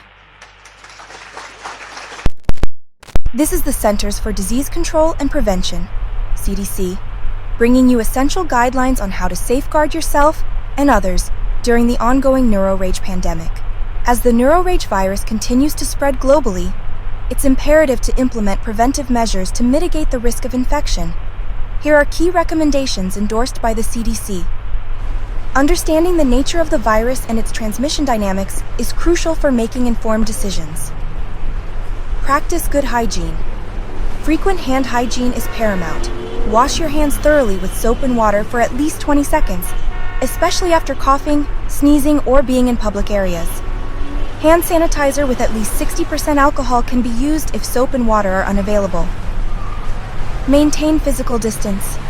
Practice social distancing by maintaining a distance of at least 6 feet from others, particularly in crowded settings. Minimize close contact with individuals who are sick or showing symptoms of illness. Regularly clean and disinfect frequently touched surfaces in your home and workplace, including doorknobs, light switches, countertops, and electronic devices. Use EPA-approved disinfectants and follow manufacturer instructions. Stay home if sick.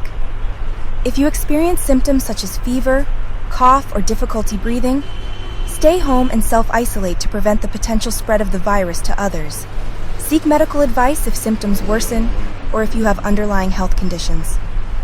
Follow quarantine guidelines. If you have been exposed to someone with confirmed neurorage infection, or if you have traveled to areas with high transmission rates, adhere to quarantine guidelines recommended by health authorities. Prioritize mental health. Take care of your mental well-being during these challenging times. Stay connected with loved ones, maintain healthy routines, and seek support if feeling overwhelmed or distressed. By following these preventive measures and adhering to public health guidelines, we can collectively contribute to slowing the spread of the neurorage virus and protecting the health and safety of our communities.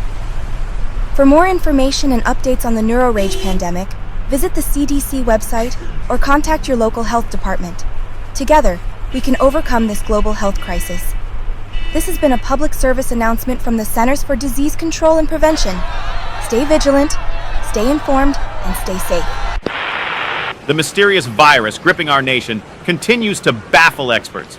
This enigmatic pathogen possesses the unprecedented ability to reanimate the deceased, transforming them into aggressive and relentless entities. The virus not only poses a direct threat to public safety, but also triggers a ripple effect across various aspects of our society. Afflicted individuals exhibit erratic and violent behavior, challenging our understanding of infectious diseases. Scientists are working around the clock to decipher the origins of the Revenant syndrome, aiming to uncover its mechanisms and develop effective countermeasures. The virus's impact extends beyond the health crisis, creating challenges in communication networks, food supply chains, and urban landscapes. It forces communities to adapt, innovate, and face the unprecedented challenges posed by this evolving threat. Authorities are urging citizens to exercise extreme caution as the situation rapidly evolves. Good evening, folks. Tonight's bringing some serious news. People in New York City are on the move because of a concerning virus. This unprecedented pathogen has the unsettling ability to reanimate the deceased, transforming them into aggressive and relentless entities. The city's in a tough spot right now. People are scared and just want to get away. The virus is spreading fast and it's becoming hard to manage. The roads are filled with cars trying to leave. Families are stuck in traffic, hoping to find a way out and stay safe. It's a bit chaotic out there. Evacuation centers are crowded and helicopters are working hard to help out. It's challenging, but everyone's keeping a positive outlook and trying to get through it. With traditional food supply chains collapsing, innovative solutions are springing up across the nation. Urban farming initiatives are gaining momentum in response to the scarcity of food. Abandoned lots and rooftops are being transformed into makeshift farms, cultivating crops to feed the growing number of survivors. Local communities are banding together, pooling resources and sharing agricultural knowledge. Victory gardens are sprouting up in the most unexpected places, providing fresh produce in a landscape dominated by fear and uncertainty. The shift towards urban farming is not only addressing the immediate food shortage, but is also fostering a sense of resilience and self-sufficiency among survivors. In the face of adversity, humanity's spirit prevails. For more on how communities are adapting and thriving... If you like horror and horror stories, subscribe and hit the like button.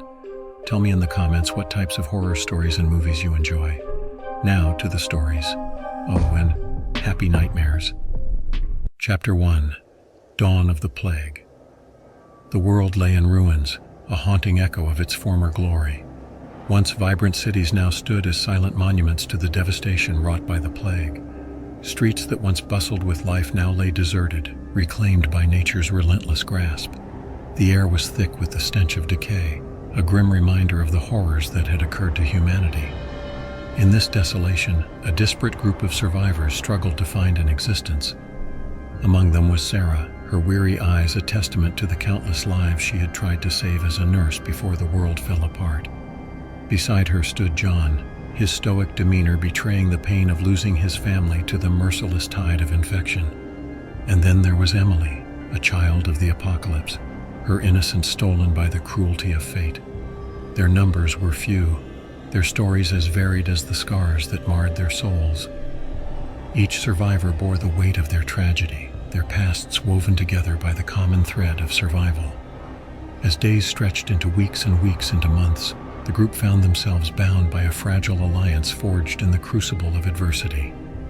They learned to trust one another, to rely on each other's strengths in the face of overwhelming odds. Yet beneath the veneer of camaraderie, tensions simmered, fueled by the constant struggle for survival. David, a man weathered by hardship and loss, emerged as their de facto leader.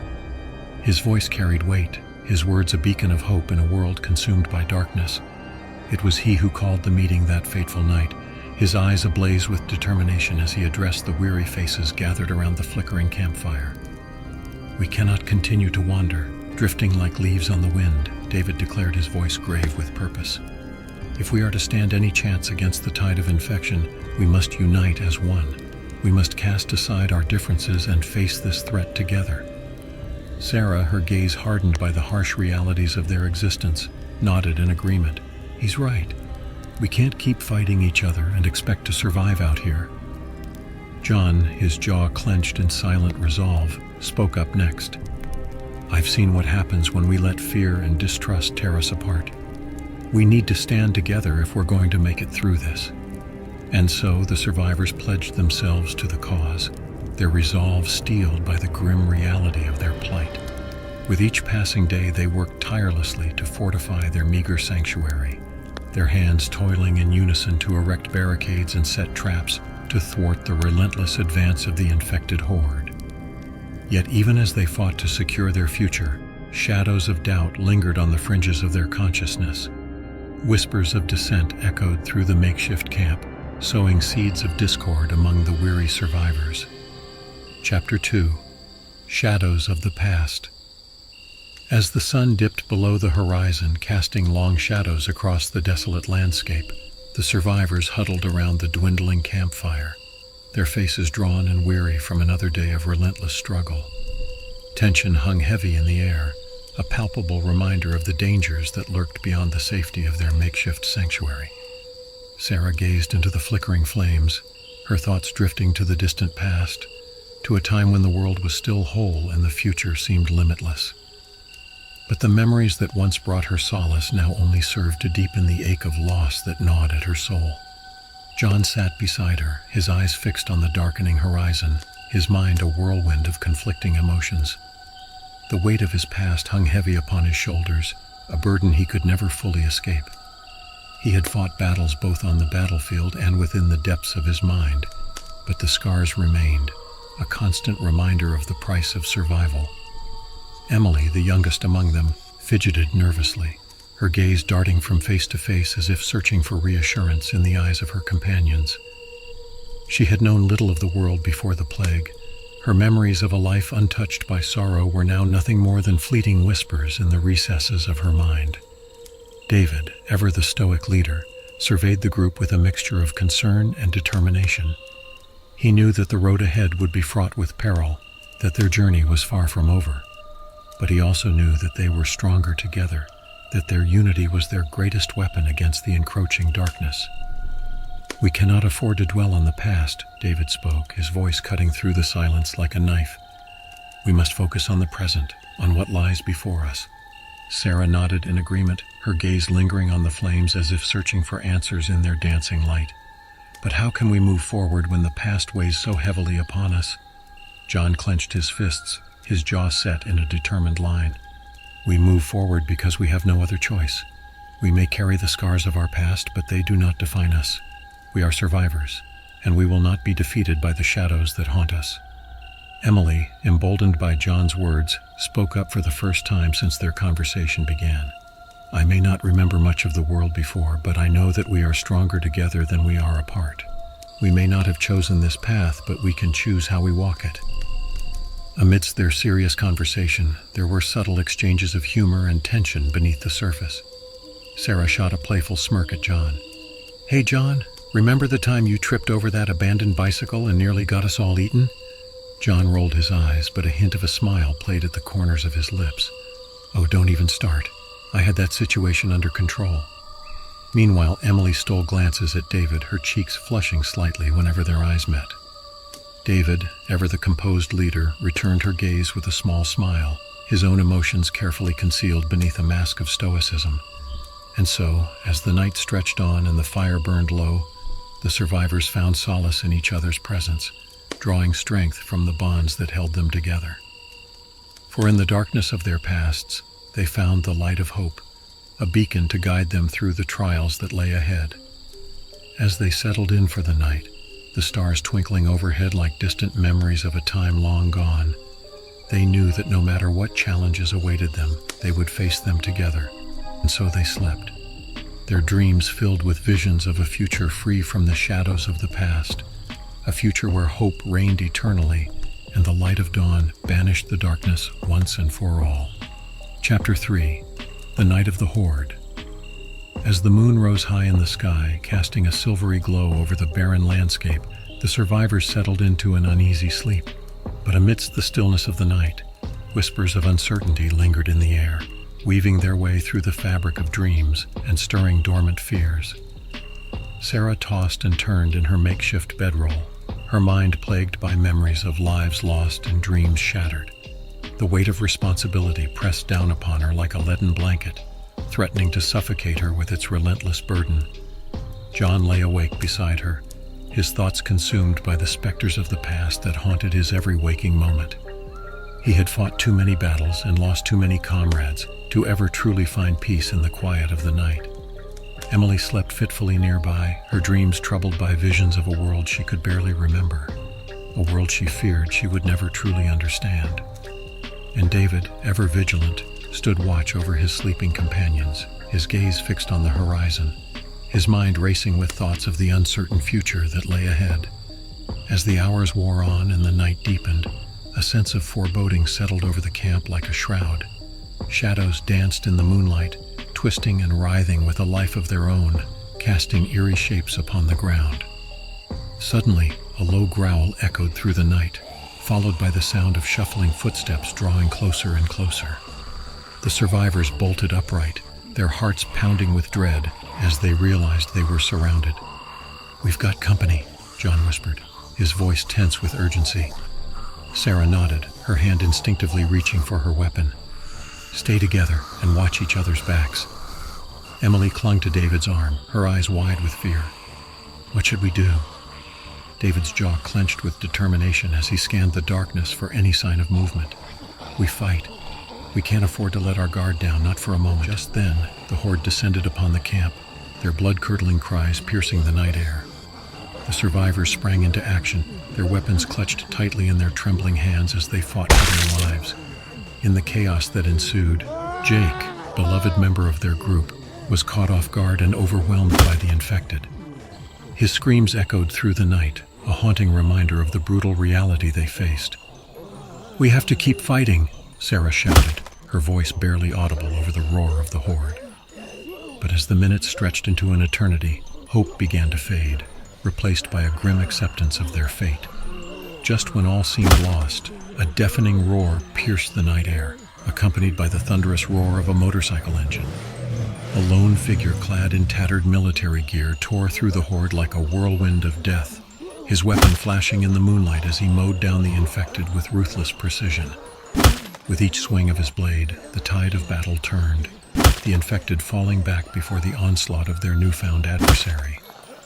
The survivors rallied to his side, emboldened by his bravery and determination, fighting with renewed vigor as they pushed back against the relentless onslaught. As the last of the infected fell to the ground, the survivors gathered around their savior, their faces awash with gratitude and relief. "Who are you?" John asked, his voice filled with awe. The figure removed his helmet, revealing a weathered face lined with scars. "The name's Marcus," he said, his voice rough with exhaustion. "I've been traveling the land, trying to make things right." Chapter 4. The Quest for a Cure.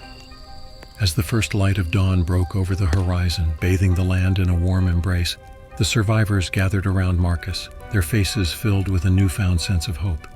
His arrival had been a blessing in their darkest hour, a beacon of strength and determination in a world consumed by chaos.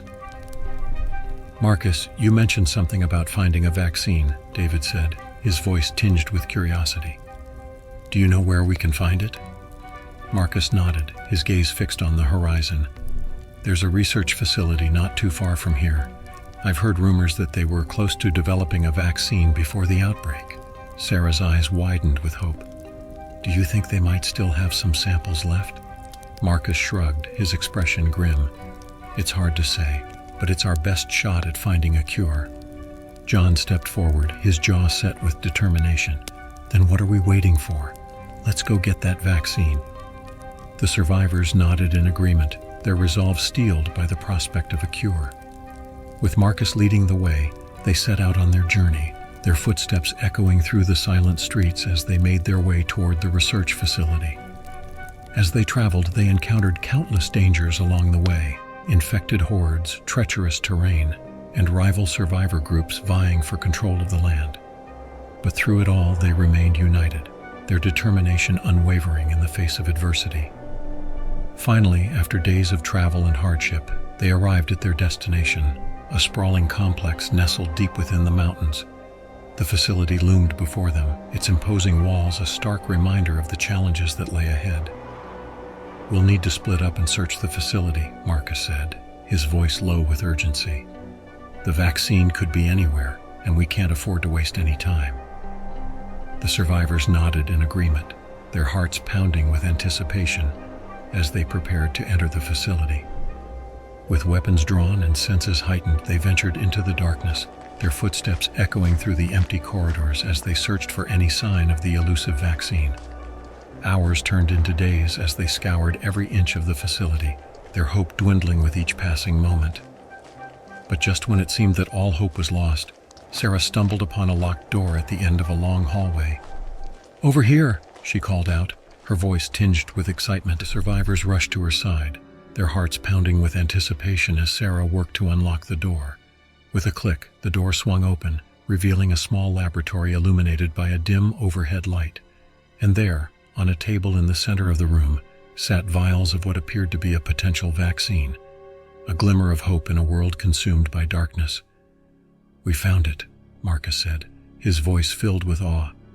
With trembling hands, Sarah carefully collected the vials, her heart racing with the possibility of a cure. But as she turned to leave, a blood-curdling scream echoed through the facility, freezing them in their tracks.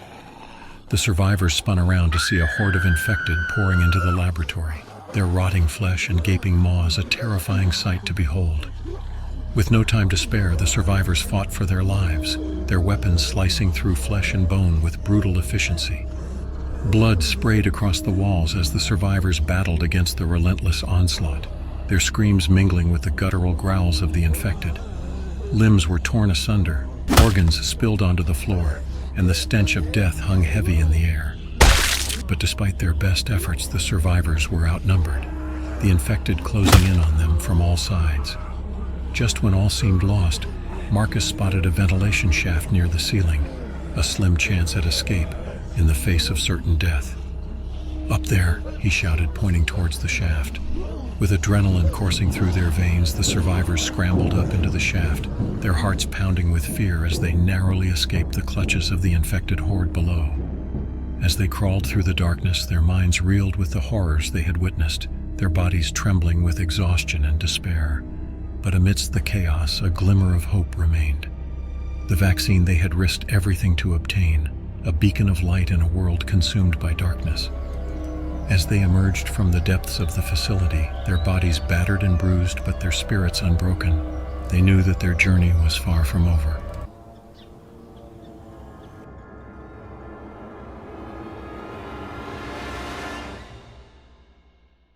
Chapter 1. Veiled Shadows. The morning light filtered through the canopy of trees, casting dappled patterns on the worn faces of the survivors huddled within the camp's perimeter. Nathan stood amidst them, his gaze scanning the gathered faces with practiced ease. To most, he was the beacon of hope in a world overrun by despair, a leader who had guided them through the darkest times. But to those who knew him, his facade was a thin veil concealing the darkness that lurked within. "Morning, everyone," Nathan's voice carried across the camp, its tone warm and reassuring. "We've got work to do today, but first, let's hear from anyone who's got something to say." A murmur of agreement rippled through the crowd as Nathan opened the floor to discussion. It was a routine they had grown accustomed to, a semblance of democracy in a world where power often lay in the hands of the ruthless. "I reckon we need to start expanding our patrols," one of the older survivors spoke up, his voice tinged with concern. "There's been more activity out there lately, and I don't like the sound of it." Nathan nodded, his expression grave. "I hear you, Bill. We'll send out some scouting parties first thing tomorrow. Safety's our top priority, after all." The words were spoken with sincerity, but those who knew Nathan best could see the calculating gleam in his eyes. Safety was indeed a priority, but not at the expense of his agenda. As the meeting drew to a close, Nathan made his rounds through the camp, exchanging pleasantries and offering words of encouragement to those in need.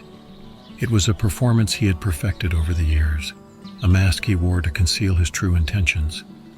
But as the day wore on and the sun dipped below the horizon, the facade began to crack.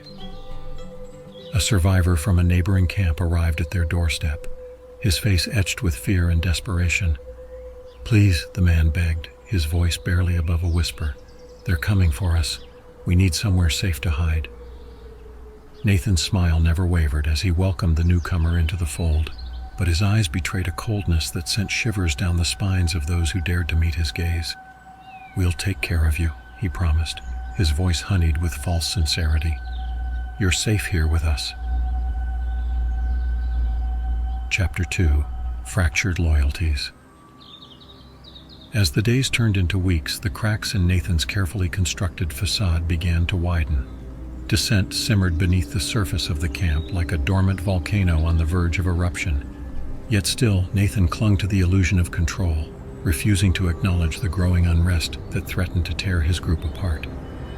"Something ain't right," Sarah muttered under her breath as she watched Nathan address the group at their daily meeting. "I can feel it in my bones." Beside her, Jake nodded in agreement, his eyes dark with suspicion. "He's been acting strange lately, keeping secrets, making deals behind our backs. I don't trust him, not one bit." The sentiment was echoed by others in the group, their whispers of doubt spreading like wildfire through the ranks, but fear kept them silent, fear of reprisal, of being cast out into the unforgiving wilderness that lay beyond the safety of the camp. As Nathan spoke of unity and strength, his words rang hollow in the ears of those who had begun to see through his facade. His promises of safety felt like nothing more than empty platitudes, a desperate attempt to cling to power in the face of mounting opposition. Yet still, some remained loyal to Nathan, blinded by their desperation for security in a world gone mad. They clung to his every word, willing to overlook the atrocities he committed in the name of survival. But even they could not ignore the truth forever. As the days passed and the tensions within the camp reached a boiling point, Nathan's grip on power began to falter. Accusations flew, alliances shifted, and old wounds were reopened as the fragile bonds that held them together began to unravel. In the shadows, Nathan watched with growing unease as his carefully constructed empire crumbled around him. His hold on the group was slipping, his once loyal followers turning against him one by one. But still, he refused to go down without a fight. Nathan knew that in their world there was no room for weakness. Survival was a ruthless game, and he would do whatever it took to come out on top, even if it meant sacrificing everything he held dear. And so, as the sun set on another day in the apocalypse, Nathan braced himself for the inevitable showdown that lay ahead.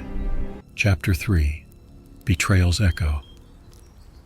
The tension in the camp was palpable as whispers of mutiny swept through the ranks like wildfire. Nathan could feel the eyes of his followers upon him, their gazes filled with a mixture of fear and resentment. Yet still he refused to show weakness, to let them see the doubt that gnawed at his insides like a hungry beast. "We can't keep living like this," Sarah's voice cut through the air like a knife, her words heavy with accusation. "We need to take action before it's too late." Nathan's jaw tightened at the challenge, his resolve hardening like steel. "And what do you suggest we do, Sarah? Turn on each other like animals? That's not the way to survive in this world." But Sarah was undeterred, her eyes blazing with defiance. "Maybe not, but blindly following your orders isn't the answer either. We need to stand up for ourselves, to fight for what's right." The sentiment was met with murmurs of agreement from the crowd, their once unwavering loyalty to Nathan beginning to waver. He could feel their resolve slipping through his fingers like grains of sand, and it filled him with a cold, gnawing dread. "We can't let him continue to lead us down this path," Jake spoke up, his voice ringing out clear and steady.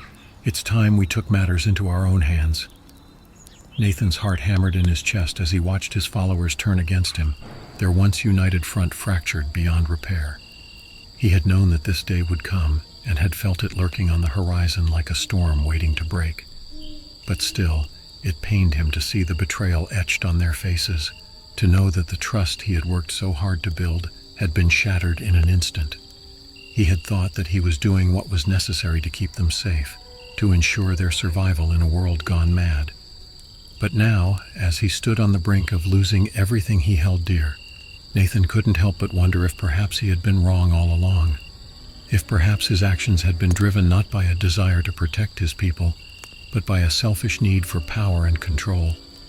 As the sun dipped below the horizon, casting long shadows across the camp, Nathan knew that the time for reckoning had come. The choices he had made and the lives he had sacrificed all led to this moment of truth. Chapter 4. Shadows of Conflict. The camp crackled with tension, the air heavy with the weight of impending conflict. Nathan stood at the center of the gathering, his back straight, his gaze unwavering despite the storm brewing around him. He could feel the eyes of his former allies boring into him like daggers, their anger and betrayal palpable in the air. "We trusted you," Sarah's voice rang out, sharp and accusing. "We followed you, believed in you, and this is how you repay us, by sacrificing us like lambs to the slaughter." Nathan's jaw tightened at the accusation, his hands curling into fists at his sides. "I did what needed to be done to keep us alive," he insisted, his voice strained with emotion. "I made the tough choices so that we could survive in this hellish world." "But at what cost?" Jake's voice cut through the air like a whip, his eyes blazing with righteous anger. "At the cost of our humanity? Our decency? Is that what it takes to survive in your world, Nathan? Sacrificing everything that makes us human?" The word struck a chord deep within Nathan's soul, stirring a sense of doubt and self-loathing that he had long tried to bury. Had he become the very thing he despised? A monster masquerading as a savior, willing to sacrifice anything and anyone to achieve his goals? "No," he whispered, his voice barely audible above the clamor of the crowd. "I refuse to believe that. I refuse to believe that all we are is animals, fighting tooth and nail for survival." But even as the words left his lips, Nathan knew that the truth was far more complicated than he dared to admit. He had seen the darkness that lurked within his own heart, the cold, calculating pragmatism that had driven him to commit unspeakable acts in the name of survival. And now, as he stood on the precipice of oblivion, Nathan realized that there was no turning back. The choices he had made and the lives he had taken all led to this moment of reckoning. He could no longer hide behind the facade of the benevolent leader, for his sins had been laid bare for all to see. The crowd grew restless. They started to move towards Nathan. Just then someone screams in the background. A horde of zombies starts to attack the camp. Chapter 5. The Reign of Darkness. The moon hung like a silent witness in the sky, its pale light casting eerie shadows over the blood-soaked battleground that was once the survivors' camp. Nathan moved among the chaos, his every step calculated, his gaze sharp and unyielding as he surveyed the carnage that surrounded him. Sarah's eyes met Nathan's for a fleeting moment, a silent acknowledgement passing between them amidst the chaos of battle. They fought side by side, their previous conflicts forgotten in the face of the greater threat that loomed over them. But as the night wore on and the battle raged on, it became increasingly apparent that Nathan's intentions were far more sinister than anyone had realized. As the undead closed in around them, he seized the opportunity to strike.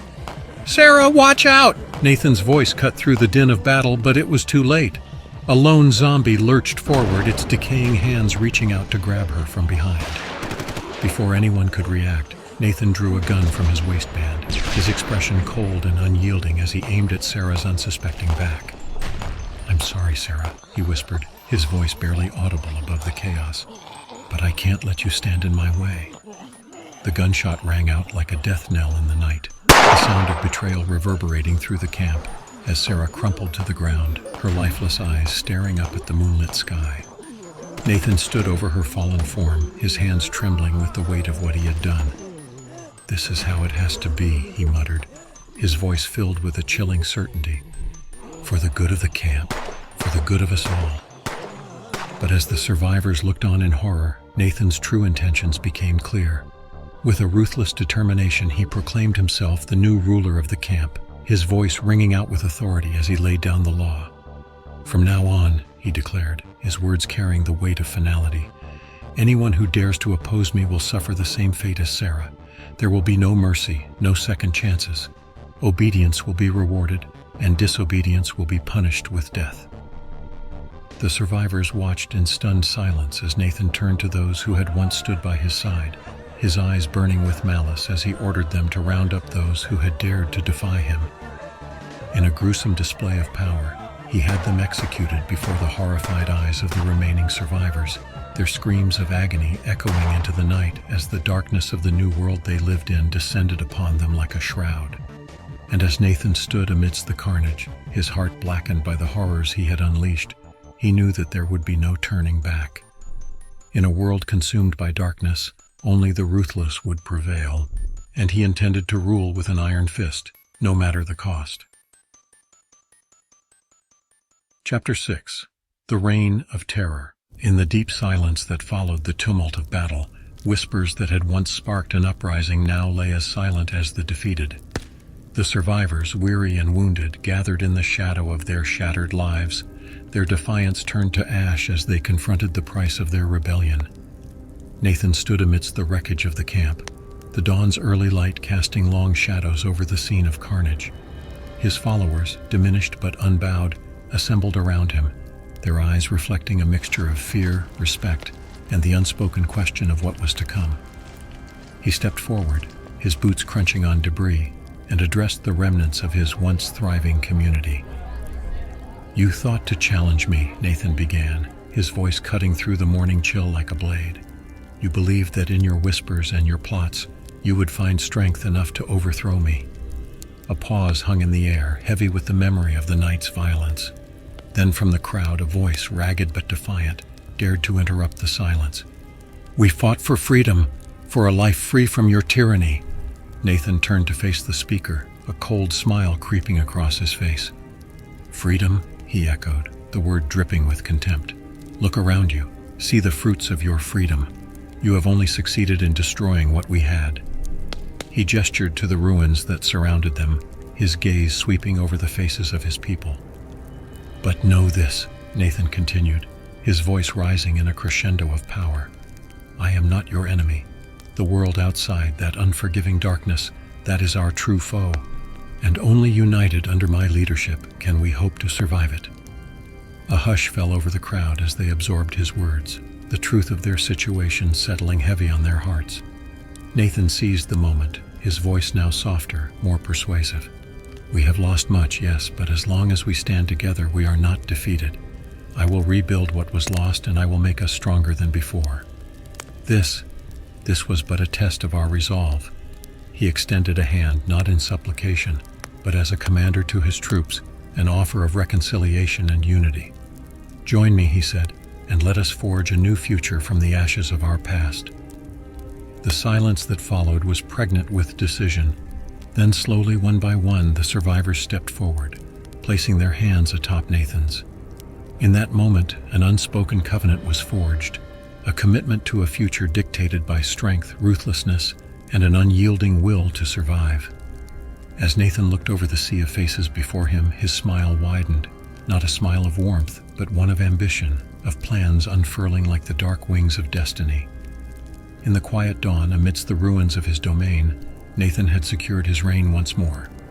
But the cost of victory lay heavy on the land, a somber reminder that in this world consumed by darkness, survival demanded sacrifices no one was prepared to make. And so, as the first rays of sunlight pierced the gloom, casting a pallid light over the devastated camp, Nathan's voice once again rose above the silence, a harbinger of the new order that would rise from the chaos. "We will rebuild," he declared, "and we will emerge stronger. For in this new world, only the strong can claim freedom. And I," he concluded, his gaze fierce and unyielding, "I will lead us into that future." As the shadows lengthen and the final echoes of the undead fade into the night, we bring this chapter of survival horror ambience to a close. Each story we've shared has been a journey through fear and hope, a glimpse into the unyielding spirit that drives us to survive against all odds. In these dark times, it's your support that keeps our community strong. Your engagement and passion for these tales of survival fuel our resolve to continue bringing you the very best of horror and resilience. We thank you for standing with us, for sharing these moments of dread and determination, and for being an integral part of our survival family. Remember, survivors, in a world where danger lurks around every corner, stay vigilant. Keep your senses sharp, your weapons ready, and your trust carefully placed. The stories may end here for now, but the struggle for survival continues, both in our tales and in your own lives. Until next time, may your courage never falter, and may the echoes of the undead remind you that even in the face of unrelenting horror, the human spirit is indomitable. If you enjoyed these stories, please like and subscribe to our channel. Your support helps us continue to bring you the chilling tales and survival tips you crave. Thank you for joining us. Stay safe, stay strong, and keep surviving. We'll meet again in the next chapter of Survival Horror Ambience. Good night, and let the silence of the undead guide you through the darkness.